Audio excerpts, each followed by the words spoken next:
भगवान बाबा हनुमान जी को प्रणाम।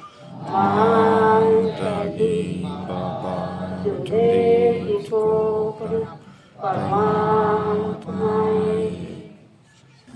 बाबा हनुमान जी यांना माझ्याकडून, बाबा जुमदेवीला माझ्याकडून, तसेच वाराणसी आई यांना माझा नमस्कार, सेवक सेवकीन बाळगोपाळ यांना माझा नमस्कार. मी मार्गात येण्याचे कारण, मी खूप दुःखी होती.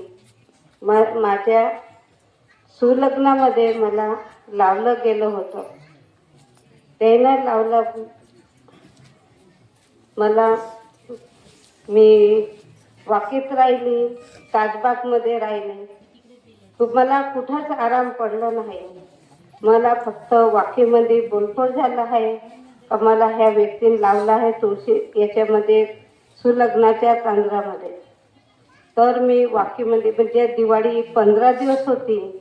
अशानं माझ्या बहिणीनं ते फुलं आणले माझ्या बहीण लेकानं आणल्याबरोबर माझ्या बहिणीनं विचारले, दादा हे फुलं कुठून आणले एवढे सारे? गणपतीच्या याच्यामध्ये आपल्याला फुलं भेटत नाही. तशीच माझी बहीण दुसऱ्या दिवशी तिथं गेली विचारायला गेल्यानंतर ते माझी बहीण जशी वाकीला आली दुसऱ्या दिवशी सांगायला लागली माझ्या पतीला की माझ्या बहिणीला मी मार्ग देऊ शकतो, तुम्हाला घ्यायचं असेल तर तुम्ही सांगा. माझी बहीण एक मरण पावली, तशीच मला हिला खोवायचं नाही आहे म्हणून हे म्हणाले. मी तर त्याचीच वाट पाहत आहो एका भगवंताची. कोणता मला भगवंत आड येते, मी कोणाही भगवंताच्या चरणी मी जातो. म्हणून त्या दिवशी म्हटलं माझी बहीण उमरेडला आली. त्या रात्री मला झोपली होती. मी समोर झोपायची तर त्या मंदिराच्या मागे जाऊन झोपली होती. त्याच्यानंतर माझा जीव गेला हे मला काही माहीत नाही. मी जशी आपण मैतीची आंघोळ करून देतो, निशाणीवर मांडतो, आपण घेऊन जातो मसन घातला, तसंच पूर्ण होतं. त्यातून फक्त मी काही ओळखत नव्हती. बाबा हनुमानजीलाही नाही, बाबा जुमदेवजीलाही मी ओळखत नव्हती. तर माझे वडील रडरड झाले म्हणते. वाकीतून निघून गेले दुसऱ्या गावला. तेथून मैतीचा सामान घेऊन आणि काड्या घेऊन शानी येणार होते. तेवढ्यात बाबा जसा मला म्हणाला कुठं चालले? मी म्हटलं बाबा मी तुम्हाला काही ओळखत नाही, कोण आहे कोण नाही, पण हे मला 4 जण उन्हाळ्यात घेऊन जात आहे. मी नाही म्हणतो पण हे नेत आहे. तर त्यानं जसं बाबा बंदराच्या रूपात होते, बाबानं म्हटलं का मी यायला पाहतो.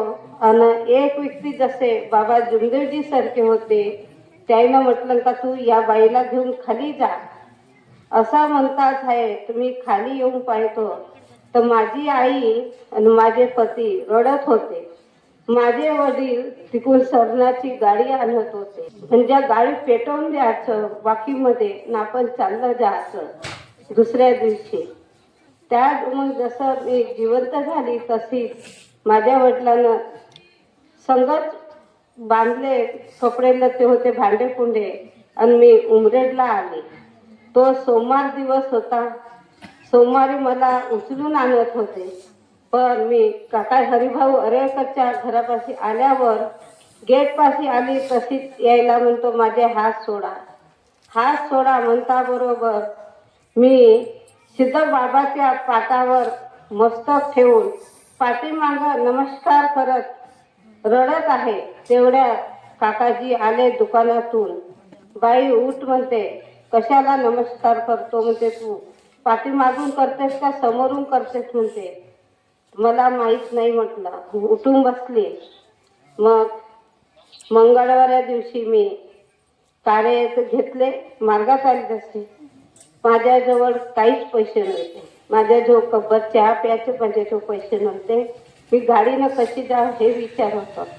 पण माझ्या वडिलाला 10 रुपये मागून कापूस, कापूर, अगरबत्ती आणि त्याचं सामान दिवा घेऊन मी माझ्या बहिणीकडे आली. मंगळवाऱ्या दिवशी 10:10ला तेथून निघाली. बुधवाऱ्या दिवशी 10:11ला 95 मध्ये मी ज्योत लावली.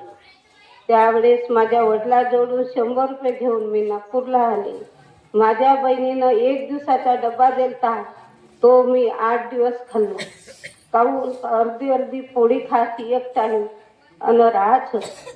एवढं माझ्याजवळ काहीच नव्हतं, पण बाबाच्या कृपेनं मी सगळंच काही आहे. 2 शब्द माझं सांगायचं पुष्कळ आहे, पण वेळ पुष्कळ कमी आहे. त्याच्यासाठी मी 2 शब्द समाप्त करतो. नमस्कार.